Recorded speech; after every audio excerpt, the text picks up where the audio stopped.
you know my channel, you'll know that I normally do monologue breakdowns, and I have done one for this monologue, Helena's Lo, she is one of this confederacy. So if you'd like some help with it, please do visit that video.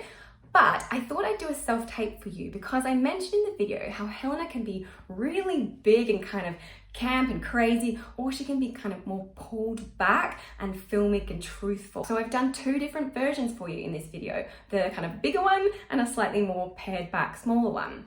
So the first one, which will be the smaller one, what you might notice that it kind of loses a little bit of its comedy, but it feels maybe a bit more truthful to us, especially if you're watching it on a tape. Now the second one, the bigger one, it's more fun, it's a bit more silly, but also she feels less real, less truthful, less daily life. And sometimes on a tape, that seems really kind of out of place. So you might consider, if you're taping for your audition, to go a little bit smaller. And if you're doing it in person, you could maybe be a bit bigger. But again, it's kind of what you're good at, what you like, and also just keeping in mind what your drama school or company or director tends to prefer when they cast people or when they've done stuff before. So you've got to do a little bit of your research. Anyway, I hope this gives you a little bit of context, and let me know if it's helpful or if there are any other monologues you would like me to break down for you. Drop it in the comments, I'd love to hear from you. Thanks everyone. Lo, she is one of this confederacy. Now I perceive they have conjoined all three to fashion this false sport in spite of me. Injurious Hermia, most ungrateful maid, have you conspired? Have you with these contrived to bait me with this foul-derision?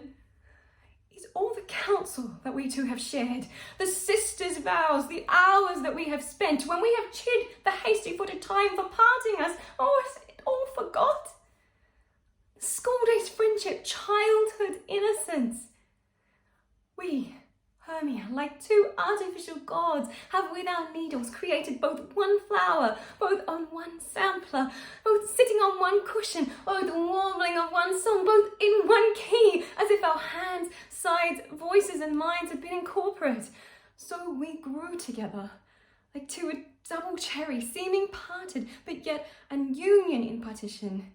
Two lovely berries moulded on one stem, so two seeming bodies, but one heart. Two of the first, like coats in heraldry, due but to one, and crowned with one crest. And will you rent our ancient love asunder in joining with men in scorning your poor friend? Is not friendly, is not maidenly. Our sex, as well as I, may chide you for it, though I alone do feel the injury. Lo, she is one of this confederacy. Now I perceive they have conjoined all three to fashion this false sport in spite of me. Injurious Hermia, most ungrateful maid, have you conspired? Have you with these contrived to bait me with this foul-derision?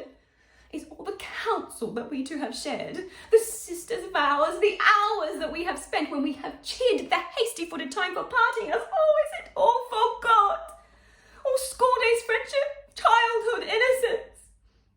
We, Hermia, like two artificial gods, have with our needles created both one flower, both on one sampler, both sitting on one cushion, both warbling of one song, both in one key, as if our hands, our sides, voices and minds had been incorporate. So we grew together, like two a double cherry, seeming parted, but yet in union in partition.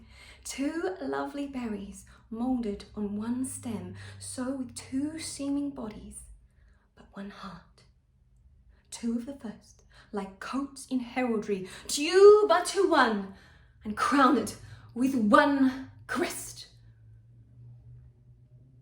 And will you rent our ancient love asunder by joining with men in scorning your poor friend? It is not friendly, 'tis not maidenly. Our sex, as well as I, may chide you for it, though I alone do feel the injury.